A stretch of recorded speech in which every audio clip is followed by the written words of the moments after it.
Hey, everybody. Thanks for joining us tonight. Tonight's guest, Tamayo Oppenheimer. Let's find out what's going on in her business and in her family life. Stay tuned right after this message.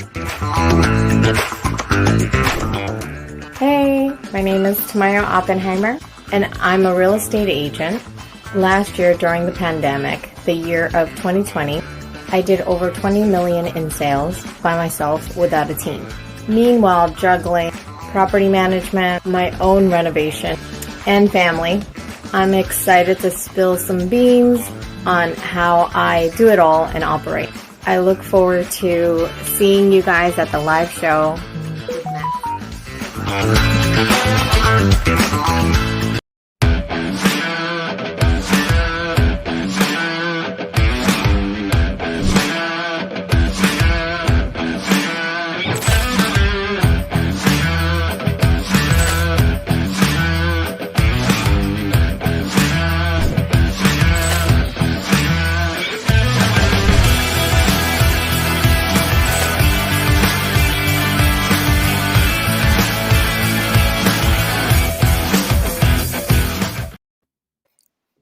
What's going on, guys? It's Matt Marinoff. As always, my co-host, Lee Perlman. And tonight, we got Tamayo Oppenheimer. What's going on, Tamayo? Hi, how are you? Thanks so much for being on the show tonight. Yeah, thank you for having me. Absolutely. Guys, let's get right into it. So it's more than just selling homes, as this young lady says. It's people which she's committed to serve 100% through her hard work and absolutely her dedication to help her clients achieve their goal and their dreams, specializing in bank-owned real estate, pre-foreclosure, short sales, investment properties, flips, wholesaling, luxury properties, residential rentals. Ask her how she gets it done. So, guys, I'm excited to have you on tonight because I've been following you for a while, and you're a very interesting person. I love the things that you post on like TikTok, and then you bring them over onto your Facebook account. So we've got multiple questions. Lee, okay if I go first? Absolutely. Go ahead, Matt. So you're obviously first and foremost you're a mom. You're a full-time mom. You have 2 kids. How are you managing it between the children and work? Yeah, I think it's that, I have a very interesting thought process. It's not, it's quite original. I don't think it's common. I question everything. I think a lot of people always say like, there's no time in the day. I hear that a lot. To me, I'm like, I'll make time, So that means cutting out, like, I think a lot of people, I noticed that, 3 times a day, eating 3 times a day. That's a lot of time. 8 hours of sleep. That's a lot of time. Like, I don't need that, Well, So you don't have 3 meals a day? no, who says that? Why? And it's so funny. It's just like, there's all these, I just don't, I listen to my body, right? And when I'm hungry, I do eat, especially, I like operating in this kind of adrenaline, super hyper focused zone. And there's a couple books I could even mention and reference, but like they say that your primitive brain is when you are hunting, right? That's when you start going into very keen mode. You have to remember, it's the fight or flight mode, but that's when you're the most keenest. Now, what happens to humans is that they're constantly on that, and there's the huge wear and tear, and that's the problem of wear and tear, just too much stress, chronic stress. But for me, I'm able to balance it because I'm not a very stressed out person either.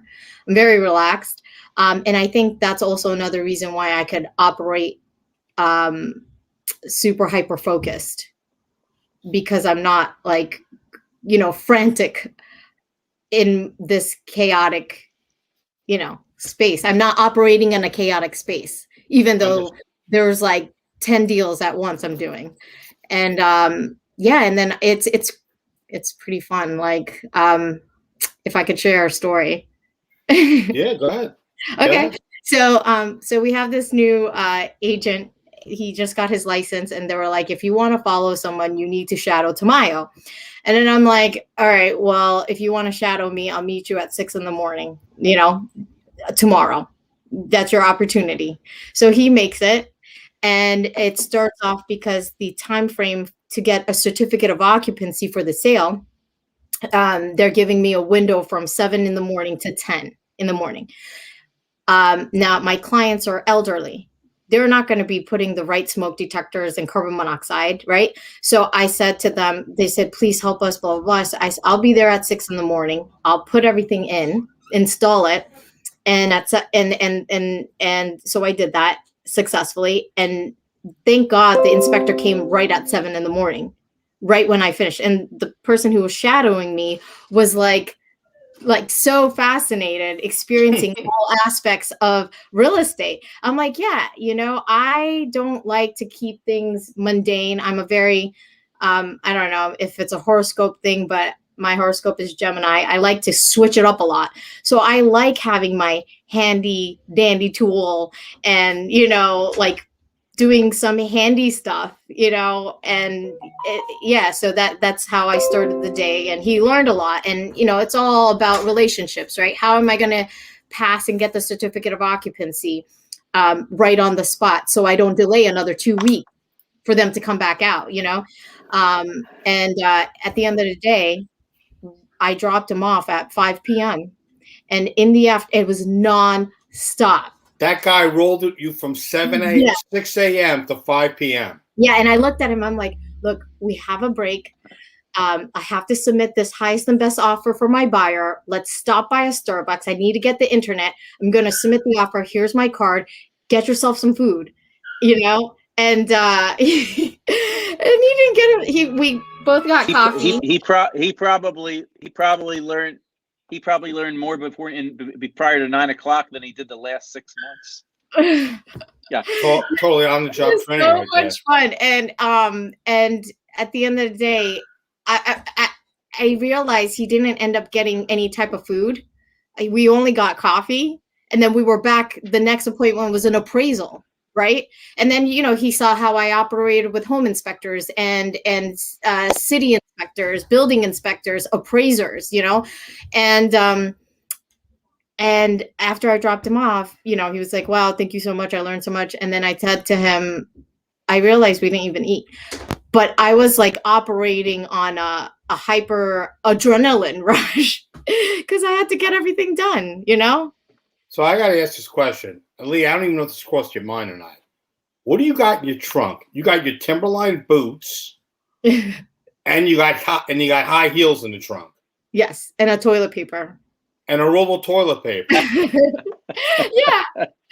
I mean, when you list foreclosures, when you list newly renovated stuff, and like I'm on the road, I'm like, damn it. So now I know, everybody was wondering where all the toilet paper went. It's in my trunk. All right. Let's get into these questions. Let's get into these questions because we got a lot to cover tonight.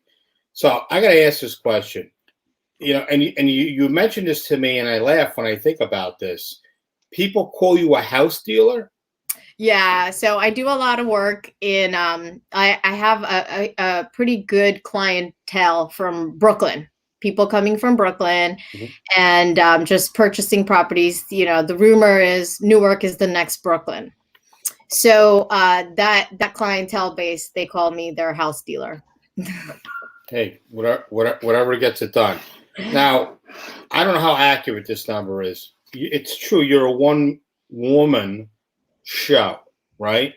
So you do everything from A to Z. So now that explains the 6 o'clock in the morning to the 5 o'clock at night routine. You must have a serious regimen going on to get this stuff. You claim that you sold $20 million in real estate in 2020. Is that correct? Yep. So I screenshotted, how they have the circle of excellence, the badge of glory, whatnot thing, that they have. So when I guess for what you sell on the MLS, it syndicates. So it's great, but I sell a lot off the MLS. So based off what I sold on the MLS, it went already to 20 million. But I had to input a bunch of stuff that was not on the MLS, and then all the paperwork, and I didn't make it on time to submit it. But I screenshot it, said, "Look, this is my sales." But at the end of the day, who am I? I mean, like, what am I? Like, it's just for realtors, bragging rights, right? So when someone says to me like, "Yo, I'm silver, I'm platinum," that to me that doesn't mean anything. Exactly. You could rock it like a rock star in a normal climate. But what happens when the shit hits the fan? We're gonna get that. We're gonna talk about that a little later on the show. Yeah. In that situation, those people that are riding high or whatever it is, then things start to creep down. Then then they come back to me and they start, "Hey Matt, maybe we can start working together again." Right. A lot of people that are leading people basically in a lurch that are with obviously with distressed housing and stuff.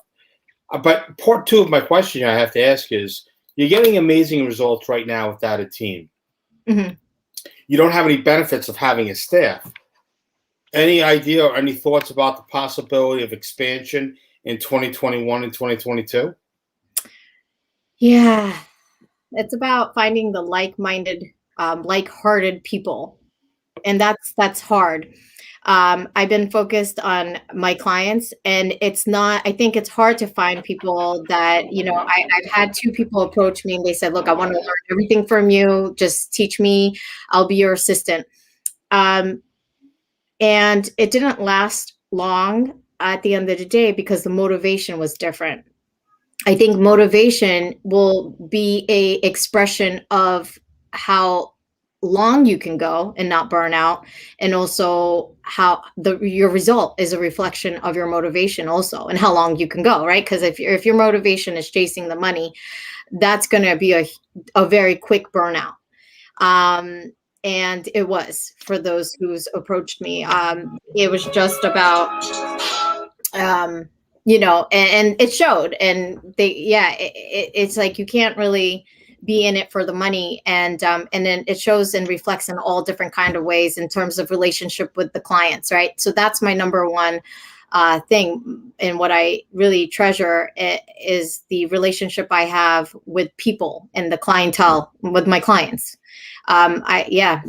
A lot of my clients, after they closed, like I just closed on Friday, I just closed today. I close every day of the week. No, but I did close today, and I did close on Monday, and I did close on Friday. But one of my Friday deal, it was so funny. She's like, "Is this it? Like, am I going to see you again? Am I ever going to see you again? Are we going to every time we close, that's a common thing. My clients are scared that they're never going to see me again." So that actually brings me to my next question, which actually is kind of important. It's the relationship. It's building, I guess the importance to team building or whatever you want to call it. But you're bridging a gap from somebody that is either in a first-time home buyer moving up, or maybe they're, in a house and they're going to empty nester, or maybe they're building new construction, whatever it is. What are you doing with the relationships? Because, everybody has like lead generation, they send out cards. How important is it once you sell somebody a property? What happens from there? I know because you told me a story today, which I thought was amazing. And I think you should tell that story because Lee doesn't even know it. Tell that story. What story? Where you work, who you work with. Who I work with? Silver and Oak. Oh, okay. The agents. Okay. So, I honestly, I'm just happy I'm just life is awesome for me. I love life. I love experiencing, and that doesn't mean that it's always peachy, it's very tough, but that's I love being able to go through that. It gives me grit, it gives me experience, so I don't come out of it a negative person.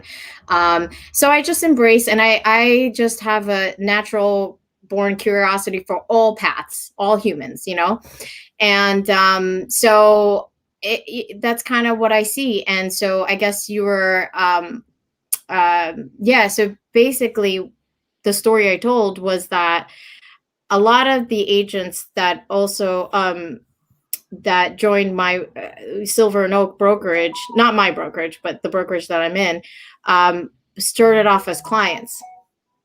They were, I met them and they were a buyer of mine. And again, it's just like we click so well that I know what it takes to be, and I hate this word, but to simply put it, salesperson, right? And what I found in this one particular buyer was I really liked her vibe. And right off the bat, I liked her vibe and I felt I can trust her. I think that's a really key quality to have as a real estate agent when you're dealing with really, $1 million properties, right? You need somebody that you can feel like trust, like you can trust, And so I said to her, after I met her at the open house, I had a listing, and I said, let's get this deal done. You like the house? She's like, I love this house. What do I have to do? I said, yep, let's do this. But I was driving her around, and because her husband was in the military, so we became very close. And I said, you need to get your license, and she's like, really? And I keep it simple. Like, it's a very simple way. And I tell her 1, 2, 3, this is how you get your license. And, I give her great advice. I said, like, you have what it takes. You're a great person. I could feel it. And she's killing it right now. She's one of our top agents. And a lot of there's a lot of similar stories like that. They were either my clients. I have a good best friend in there, and yeah. That's great stuff. So hold on one second. Hold that thought. Mm-hmm. We'll be right back after this brief message. After these messages. What's going on, guys? It's Matt Marinoff, Real Estate Recovery Group. Are you interested in kicking that, out of the competition? Well, you don't have to wait any longer. Look, if you're a real estate agent, if you're an investor, if you're interested in finding out the correct way, the right way, and doing things easy way, then you must tune in to Short Sale Bootcamp Expo. Guys, you're going to learn lead gen. You're going to learn information about foreclosures. You're going to learn information about credit, clearing title, working with the buyers, having the correct packages put into place every single time, investor guidelines, leveraging private money, proper lending practices, submitting the packets every single time so you can successfully kick the out of the banks and get to the closing table every single time. Who's going to benefit from this? Well, realtors, attorneys, paralegals, investors, mortgage people, hard money people, other short sale companies. Guys, remember, I don't have competition. There's only opportunity. And most important, helping homeowners. If you're interested, this is an online event. And remember, it's not a no until you get a restraining order. And we're back. I saw one of the comments. Fatina Johnson's making a lot of comments here. She goes, "This guy's got commercials? What?" Yeah, I told people I'm changing the format up this year. I'm getting creative. So yeah. And the shows are going to be very, fast moving. Nothing's going to be drawn out this season. So I'm really excited. We're already booking into Leah. We're already booked to April at this point with guests. So we're going into May. So I'm excited. Yeah, it's no fantastic. show, but there's no show next week. Lee, take over. Question 4. Yeah, so talk to us about you're involved in a lot of different areas. So I mean, your range seems pretty broad. You're involved with the bank-owned properties, pre-foreclosures, rentals. Tell us about your screening process. It must relate to the importance of your relationships. What are some of those experiences like when you're interviewing? What kind of deals you want to get involved in? Do you focus more on whether it's a fix and flip, a rental, luxury property, or are you more concerned with the relationship that you're going to have with your buyer or seller to start? I think professionals will be interested in understanding that, especially with all your level of experience. Yeah, I definitely focus on the people. And it's all different types of relationships, especially short sales, and especially short sales. That's a very sensitive relationship. It starts off with a trusted attorney. They trust me. They like working with me. They know that their clients will be taken care of, so they'll send me a short sale deal. And before, I have to make sure that everybody's on board. What's going on? And it's really, they have to, more than like, it's good to have somebody you trust in real estate, but short sales, you have to win those clients over, to help them navigate. And because it's a sensitive situation. So I'm very successful at harmonizing all the parties that are involved. Whoever's on the deed, husband, wife, maybe they're divorced, or even probate situation where an uncle uncle and aunt, or brother and sister, they don't really like each other, but they have to sell this property. And nobody trusts each other. So how do I go in and create harmony and peace to get the deal done? So I've experienced a lot of that. And because at the end of the day, I'm not here to, my only motivation is to help the families, right? So I'm not losing anything. I don't expect anything from it. I understand how hard it is to get a short sale process approved successfully.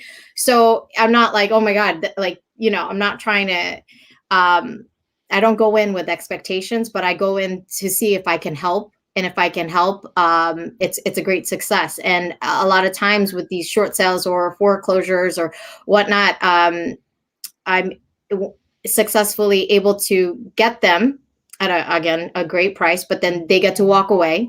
And then I have investor clients who's very interested in getting them at that purchase price, and I'll make it happen. And then I will also help with the design aspect, and then I'll relist it for top dollar. So there was it's just, that's kind of the flow of things. I think that, with my work and talking to clients, I think what I'm seeing for you is it's all about, motivation and meeting the client's objective, which is the way that I kind of evolved to try and practice, rather than focus so much on getting the client signed up, trying to learn what the client's objective is, assessing whether they're going to be able to work with me. And the longer I practice, every once in a while, I do say, this is not going to be a good fit. I'm not going to be able to meet your objectives. There are 100,000 lawyers in the state of New Jersey. I'm not your guy. And a very honest conversation being the same thing that you probably sense, because you're assessing credibility just like Matt is in his business. So, you're going to see in the beginning whether you can work with somebody, and they're seeing from your end that you're genuine and that your motivation really is trying to get to the finish line rather than just getting the commission. And I can see that's why you are so successful. I mean, that's my observation. Yeah. What kind of issues are you seeing when things do get difficult, maybe unanticipated things? Are you seeing issues with buyers or sellers not sharing certain things with you? Title issues, we talked a little bit before the show. Are things like that coming up? Is that common, or are things going off the rails there, or not really?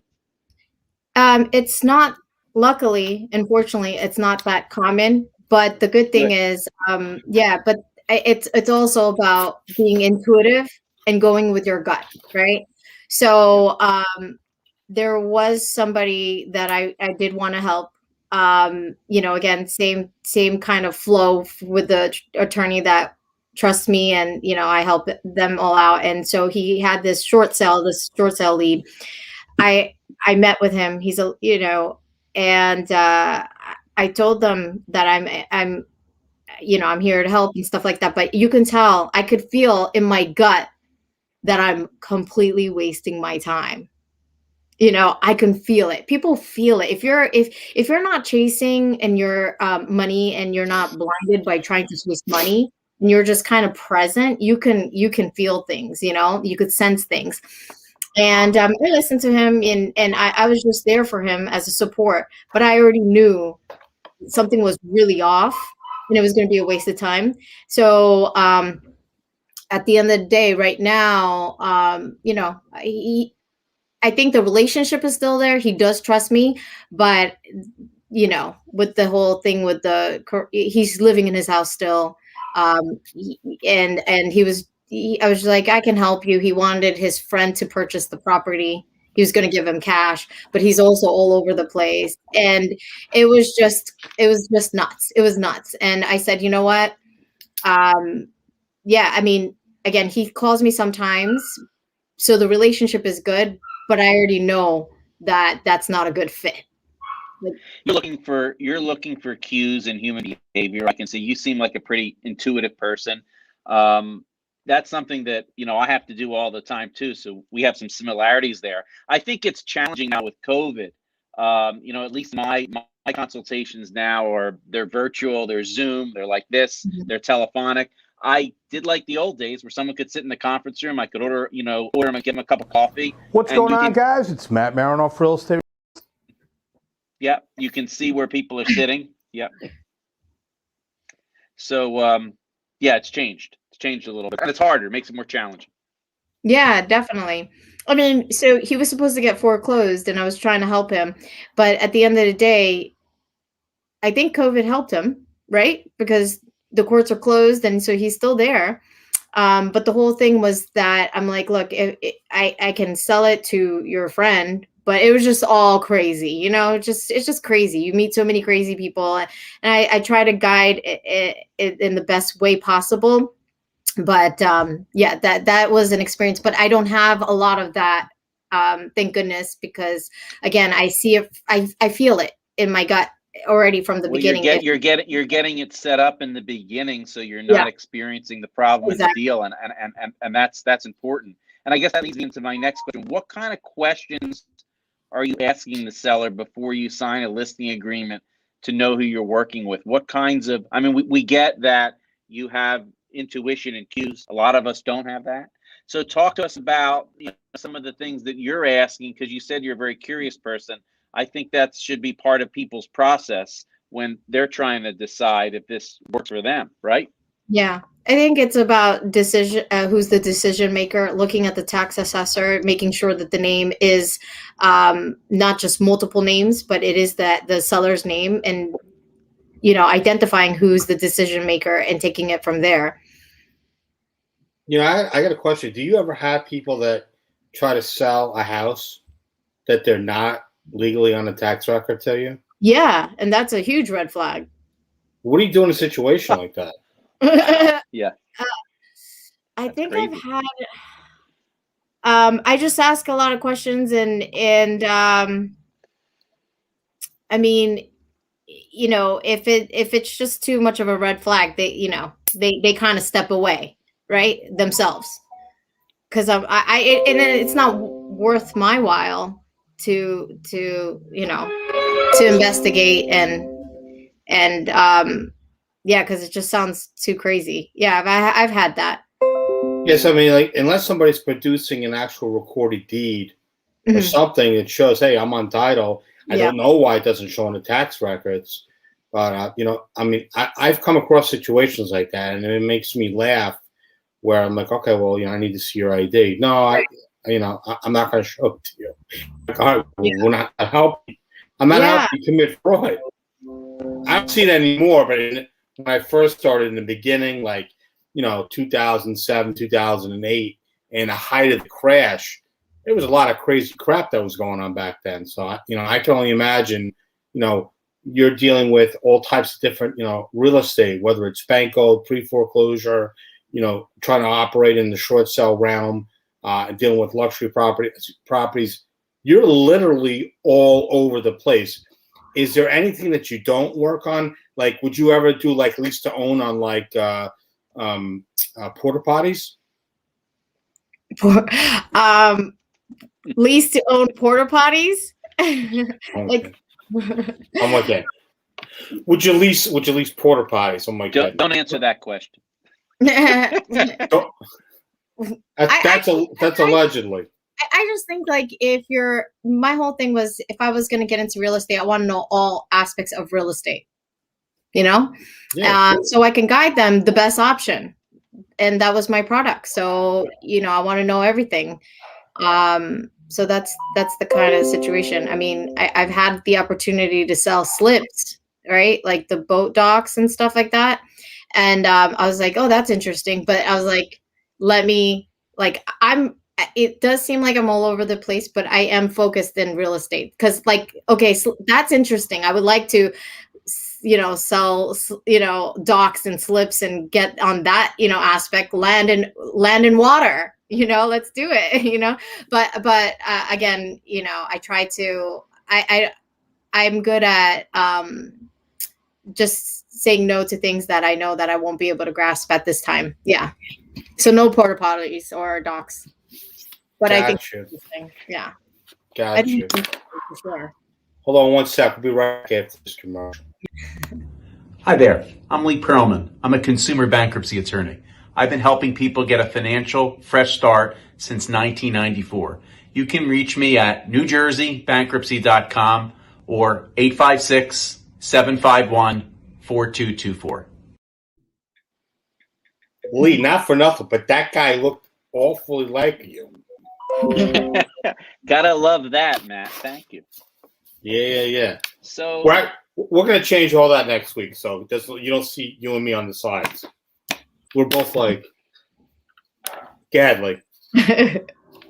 Yeah, I wanted to get your experiences with short sales. I've worked with Matt and his group for some time now. We've been able to, in certain circumstances, kind of utilize short sales and bankruptcies together to help homeowners in limited circumstances, and really gotten some great results. And Matt and his team, the way they handle a transaction, how thorough they are, it's a good experience. What been some of your experience with short sales, and how have you gotten them to the finish line? Yeah, so I think it's just about really being on top of it, and you have to go above and beyond. I mean, it's just a lot of calls to the asset manager multiple times, because depending on who you talk to, you got to start it all over again. And then I think that knowing who the servicer is through experience, you know how to navigate it, right? So to get to the short sale approval goal, right? So I just know a couple servicers that I've worked with. We were successfully able to get to the finish line because I knew that even though the homeowners lived in the property, if we put it as vacant, it would jump to it would go to the finish line earlier, right? So they would get denied for the loan mod, and then and then be approved for the short sale, or ready for the application for the short sale, and then approve it. So I think you just a lot of got to be on top of it, and again, try to create that relationship on the phone, and getting the right person on the phone, and they'll want to help you on their end, even though you have to put the application. Are you finding the servicers require a completed loan mod application before they're going to consider the short sale? That was from my experiences, that they wanted to see an application done for the loan mod first, and then get denied, and then we could go to the next step. Yeah. So, yeah. That's actually called a waterfall review. That's what they call it. Waterfall review. And then is there a way to skip that process? Not if they make it. If it's an investor guideline, you can't skip it. Yeah. Sorry. They don't care if the property's listed. They don't care. So I mean, at the end of the day, everybody has a protocol. So you just have to follow it. So I know some people get upset, but what do you mean they're doing a loan modification? Hey, the investor wants to do a loan modification. They want to do a waterfall review. That is their right. They're not doing it based on the financials. They're doing it based on what they think, they should be getting for the payment. So if their payment was, $1,800, and like, hey, congratulations, you qualified for modification. Oh my God, I could keep my house? Yeah. Well, my payment was $1,800. How much is it now? It's $2,700. What? I want to keep doing a short sale. So, whatever. Let me ask you a question, because this is something new that Lee and I are trying to figure out. I want to know a fun fact. Tell us a fun fact about you. Something that really nobody knows about. I don't know. There's so much that nobody knows about me, and I like to keep it that way. So tell us one. So a fun fact is that I like to keep it mysterious. I'm just kidding. Okay. No. So. Well, obviously, we keep hearing your ringtone, and it's The Godfather. Oh yeah, I know. This is my life. My phone just nonstop. Well, let's do the fun fact on your ringtone. Why The Godfather? Because that's a great all-time trilogy. Did you grow up in New Jersey? Yes. Next question. No, seriously, tell us a fun fact. I traveled to all states and lived in them right out of high school. And so I don't know. I grew up in New Jersey, but I also lived in so many states like San Francisco and Texas. And, so I guess, I don't know. When I went to Texas, people thought I was from there because of my accent, Yeah. But when you go to Texas, it's contagious. I said, it's because your accent is contagious, but I'm from New Jersey. Nobody can tell that I'm from New Jersey because I guess I have a universal accent. Or I do have a weird accent though, because I am Japanese and my first language was Japanese. So some words I can't really pronounce and people look at me like I'm dumb. Can you speak Japanese? Yeah. You could speak Japanese. If you look it, you should be able to speak it. Well, yes. Matt, there's your fun fact. There's your fun fact right there. Case closed. Here's my fun fact. Well, listen, I appreciate you coming on the show tonight. We're going to disconnect in about a minute or so, but so I want you to stay on once we go off the air. But I really appreciate you coming on tonight. I think this is really fun. Lee, what do you think of the new format? Do you like it, Lee? I like it. I think it's got some real visual attractiveness to it. It's cool. Yeah. Okay. All right, cool. We got to watch what we say with our words these days because we don't want to offend anybody. So, yeah. So I've been warned to watch what I say and how I say it. So that's it. He was very well behaved tonight. I thought it was pretty good. I was worried after episode 1 that was going to be end and Facebook was going to shut me down. At the end of every episode that we have guests on, regardless of what format it is, I always end it like this. So I want to see, can you do this, young lady? Wait, where's my camera? I don't know where your camera is. It's in front of you. Lee, you look good tonight, but you look like you were shooting me. No. Godfather. Thank you so much, ladies and gentlemen, to Tamayo Oppenheimer. Thank you so much for coming on tonight. I really appreciate it.